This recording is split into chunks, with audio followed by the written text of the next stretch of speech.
Ya, hari ini gue balik lagi.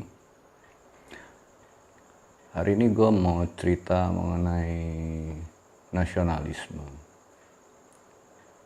3 minggu yang lalu ya kalau nggak salah, gue ada temen gue di Bogor yang jadi aktivis di Ciliwung cerita ke gue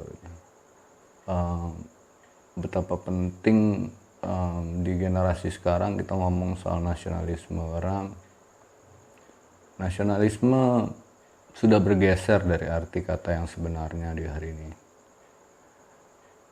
Gue sih nggak ngerti kenapa ya, tapi kalau analisa gue itu ada kesalahan di sistem pendidikan, yang mana mungkin approach atau cara ya mengajarkan nilai-nilai nasionalisme itu yang sekarang ini nggak cukup menarik buat generasi hari ini. Tapi nasionalisme itu penting buat gue, karena identitas bangsa itu dasarnya adalah nasionalisme. Dan bangsa yang kuat harus punya nasionalisme yang kuat juga. Ambil contoh Amerika. Bukan karena gue American minded, enggak. Tapi Amerika itu contoh yang menarik. Di Amerika itu ada faksi di 2 partai politik yang begitu dominan. Kita bisa bicara di sana Partai Republik dan Partai Demokrat.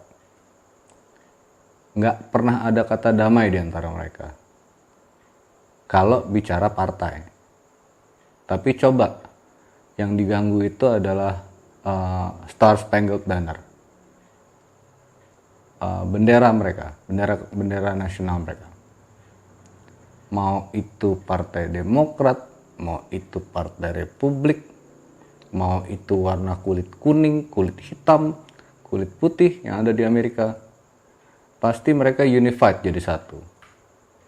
Nah, itu nasionalisme, contoh yang paling nyata menurut gue. Nah, satu lagi itu Jepang. Jepang itu luar biasa. Bahkan secara budaya mereka masih melakukan kebiasaan-kebiasaan budaya sampai hari ini. Membungkukkan badan.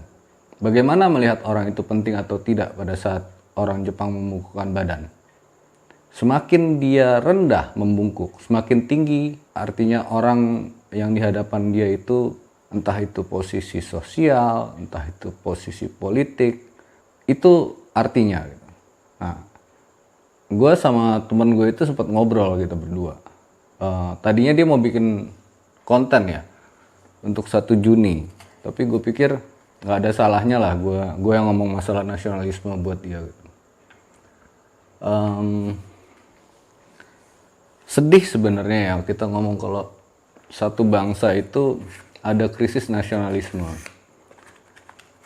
karena akhirnya ya seperti kita lihatlah 10 tahun terakhir bagaimana bangsa ini tercarut-marut sama faksi-faksi, bagaimana bangsa ini terpecah belah oleh kepentingan.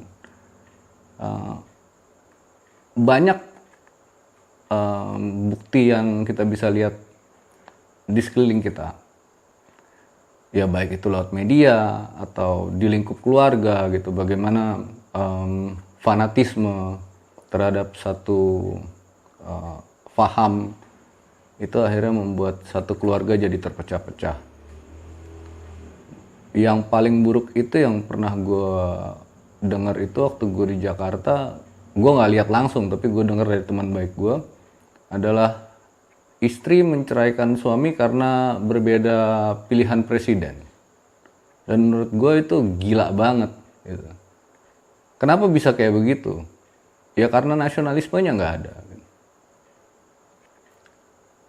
Bagaimana kita memilih atau kita memutuskan untuk memilih sesuatu, itu tidak menjadi alasan untuk kita berpisah gitu, atau berpecah. Pilihan ya pilihan, tiap orang kan lain-lain pilihannya. Gue punya pilihan, lo juga punya pilihan. Apa gue harus marah dengan pilihan lo? Kan enggak. Apa lo juga harus marah dengan pilihan gue? Kan enggak juga.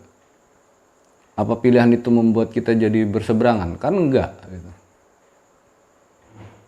Tiap orang punya tanggung jawabnya masing-masing lah. Gitu.